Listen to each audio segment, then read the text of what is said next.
আমাদের গল্পটা শুরু হয় খুব সুন্দর এক বিকেলে, যখন আকাশটা নীল থাকে আর জীবনকে মনে হয় রূপকথার মতো।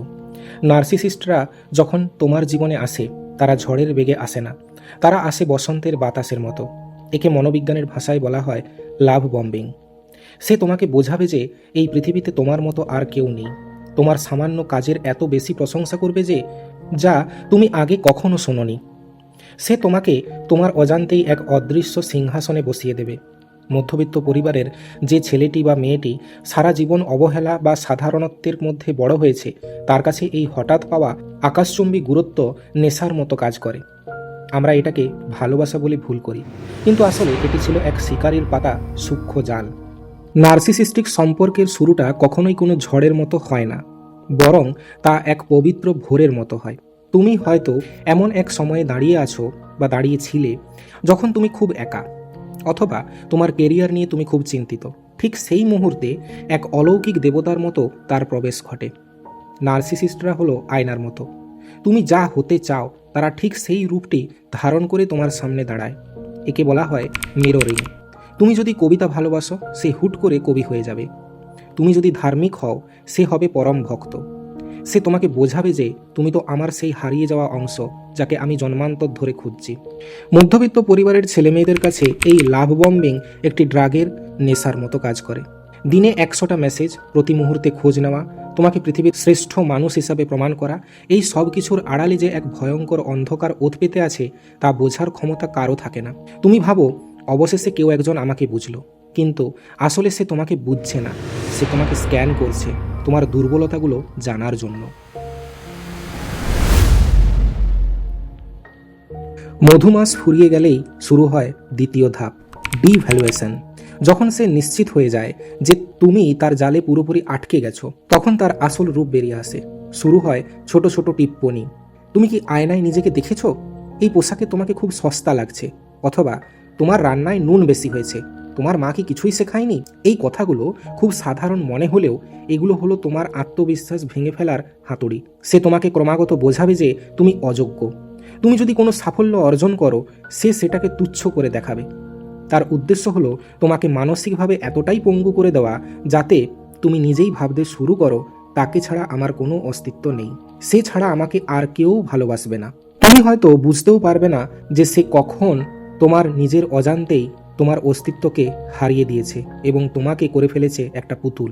সে তোমাকে বারবার বোঝাবে যে তুমি যা ভাবছো তা ভুল, তোমার স্মৃতিশক্তি নিয়ে প্রশ্ন তুলবে। একে আমরা বলে থাকি গ্যাস লাইটিং। এটি এমন এক বিষ যা ধীরে ধীরে মানুষের আত্মবিশ্বাসকে মেরে ফেলে। তোমার প্রতিটি কথাতে একটি করে প্রশ্ন আসবে এবং আসবে একটি টিপ্পনি। তোমার জামা কাপড় কেন এরকম? তুমি কেন বন্ধুদের সাথে বেরোচ্ছ? তোমার বন্ধুরা কেন তোমাকে ফোন করছে? কেন তুমি এটা করছো? কেন তুমি ওটা করছো? এটা কেন করো না? এই যে সমস্ত প্রশ্নগুলো, এগুলো তোমাকে ভিতর থেকে আস্তে আস্তে শেষ করে দেবে। নার্সিসিস্টিক সম্পর্কের সবচেয়ে কষ্টের জায়গা হলো সঙ্গীর চরম উদাসীনতা। তুমি হয়তো তার সামনে হাউমাউ করে কাঁদছ, কিন্তু তার চোখে এক ফোঁটা জল নেই, বরং তার চোখে ফুটে উঠবে চরম বিরক্তি। কেন জানো? কারণ একজন নার্সিসিস্টের কাছে তোমার আবেগ কেবল একটি উপদ্রব মাত্র। তাদের মস্তিষ্ক এমনভাবে তৈরি যে তারা অন্যের জায়গায় দাঁড়িয়ে কষ্টটা অনুভব করতে পারে না। তাদের কাছে আবেগ হলো একটি মুদ্রা। তারা তোমার আবেগকে ব্যবহার করবে তাদের কাজ হাসিল করার জন্য। কিন্তু যখন তোমার প্রয়োজন হবে, তখন তুমি দেখবে তোমার পাশে কেউ নেই। এক বিশাল শূন্যতা তোমাকে ঘিরে ধরবে। মধ্যবিত্ত সংসারের একাকিত্ব আর ঘরের কোণে মুখ লুকিয়ে কাঁদার যে আর্তনাদ, তা একজন নার্সিসিস্ট কখনো শুনবে না। নার্সিসিস্টদের ভেতরে কোনো এমপ্যাথি বা সহমর্মিতা থাকে না। তাদের কাছে তুমি কোনো রক্ত মাংসের মানুষ নও, তুমি কেবল একটি নার্সিসিস্টিক সাপ্লাই। অর্থাৎ তুমি তাকে কতটা গুরুত্ব দিচ্ছ, তার ইগো কতটা তুষ্ট করছো, সেটাই তার কাছে বড় কথা। তোমার যদি খুব জ্বর হয় বা তোমার বাবা মা অসুস্থ হয়ে থাকে, তুমি দেখবে সে উল্টে তোমার উপর রাগ করছে। কেন? কারণ তুমি তখন তাকে সময় দিতে পারছো না।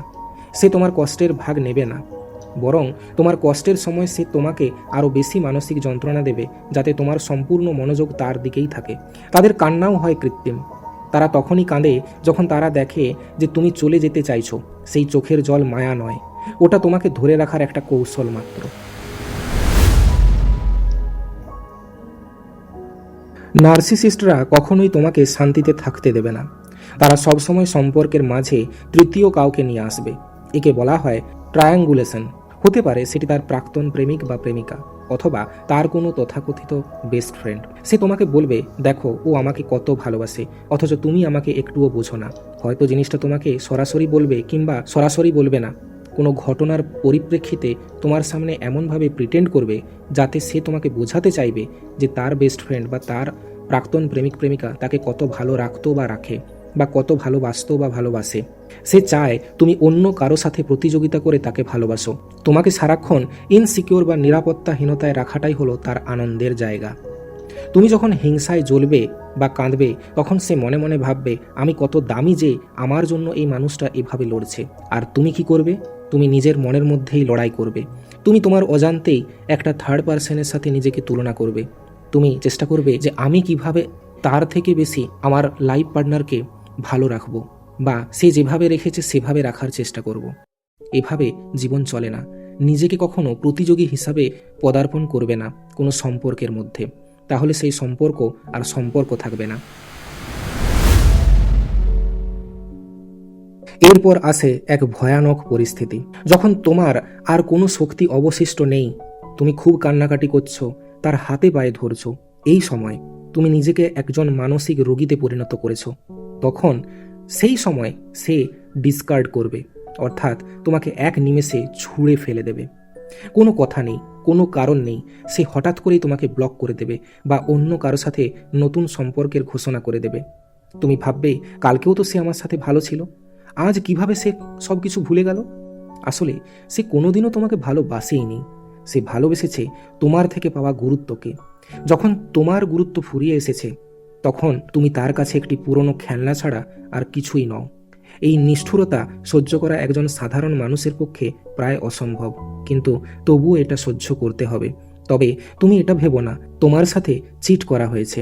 তুমি এটা ভাববে তুমি 100% ভালোবেসেছিলে, কিন্তু তার প্রতিদান সে দিতে পারেনি। কখনো নিজের উপরে ডাউট করবে না। এখন এখানে আরও একটা প্রশ্ন উঠে আসে। অনেক সময় দেখা যায় যে মানুষটা তোমাকে ছেড়ে চলে যাচ্ছে সে আবার ফিরে আসে, কিংবা সেই ব্যক্তিটি যাকে আঘাত দেওয়া হয়েছে সে আবার ফিরে যায় সেই মানুষটির কাছে। এখন প্রশ্ন আসে, এই এত অত্যাচারের পরেও কেন মানুষ ফিরে যায়? এর উত্তর হলো ট্রমা বন্ডিং। এটি অনেকটা স্টকহোম সিনড্রোমের মতো। নার্সিসিস্টরা ইন্টারমিটেন্ট রিইনফোর্সমেন্ট ব্যবহার করে থাকে, অর্থাৎ সে 10 দিন অত্যাচার করবে আর একদিন খুব বেশি ভালোবাসবে। তোমার মস্তিষ্ক সেই একদিনের ভালো মুহূর্তের নেশায় আটকে থাকবে। তুমি ড্রাগ অ্যাডিক্টের মতো তার সেই মিথ্যে ভালোবাসার অপেক্ষায় থাকবে। তুমি ভাববে সেই প্রথম দিকের মানুষটা বোধহয় আবার ফিরে আসছে, কিন্তু সত্যি হলো সেই প্রথম দিকের মানুষটা কোনো দিনই ছিল না। ওটা ছিল কেবলমাত্র তার একটি রঙিন মুখোশ। নার্সিসিস্টিক সম্পর্ক থেকে মুক্তি পাওয়া মানে একটি পুনর্জন্ম। এর জন্য শর্ত হলো নো কন্ট্যাক্ট রুল। তাকে সব জায়গা থেকে তুমিও ব্লক করো। তার সম্পর্কে কোনো খবর না নেওয়া এবং তাকে নিজের জীবন থেকে চিরতরে মুছে ফেলা, এটাই হবে তোমার সবথেকে বড় কাজ এবং সবথেকে বড় প্রতিশোধ। শুরুতে খুব কষ্ট হবে, শরীর কাঁপবে, মনে হবে দম যেন বন্ধ হয়ে আসছে, কিন্তু সময় সব ক্ষত সারিয়ে দেয়। নিজের আত্মসম্মান ফিরিয়ে আনতে হবে। মনে রাখতে হবে তুমি কোনো অপদার্থ নও। যেটা সে তোমাকে বারবার দেখাতে চেয়েছে সেটা তুমি নও। তুমি একজন যোদ্ধা, তুমি একজন নরক থেকে ফিরে আসা মানুষ। তোমার মা বাবার সেই মধ্যবিত্ত সহজ হাসি, তোমার ফেলে আসা শখ, তোমার কেরিয়ার, এগুলোই তোমার বাঁচার এখন রসদ। নার্সিসিস্ট তোমাকে যা শিখিয়েছে তা হলো ভুল। তুমি ভালোবাসার যোগ্য, তুমি শ্রদ্ধার যোগ্য। নিজেকে ক্ষমা করতে শেখো। তুমি তার শিকার ছিলে, এটা ঠিক, কিন্তু কখনোই অপরাধী ছিলে না। নার্সিসিজম হলো এমন এক আধুনিক মহামারী যেটা প্রথমে আমরা বুঝতে পারি না, কিন্তু যখন বুঝি তখন আর সময় থাকে না। এটি ঘর ভাঙে, স্বপ্ন ভাঙে এবং মানুষকে ভেতর থেকে মেরে ফেলে। কিন্তু অন্ধকার যতই গভীর হোক, ভোরের সূর্য উঠবেই।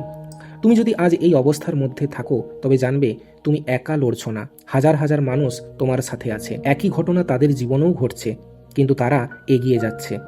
নিজের ওপর বিশ্বাস হারাবে না।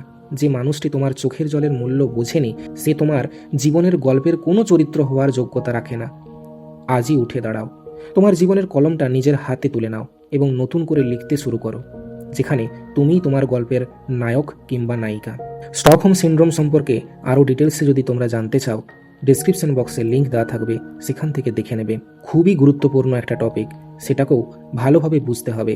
নিজের জীবনকে এগিয়ে নিয়ে যাওয়ার জন্য অবশ্যই নিজেকেই লড়তে হবে, আর এই সমস্ত বিষয়গুলি সম্পর্কে অবহিত হতে হবে। ভালো থাকো, দেখা হবে পরবর্তী ভিডিওতে।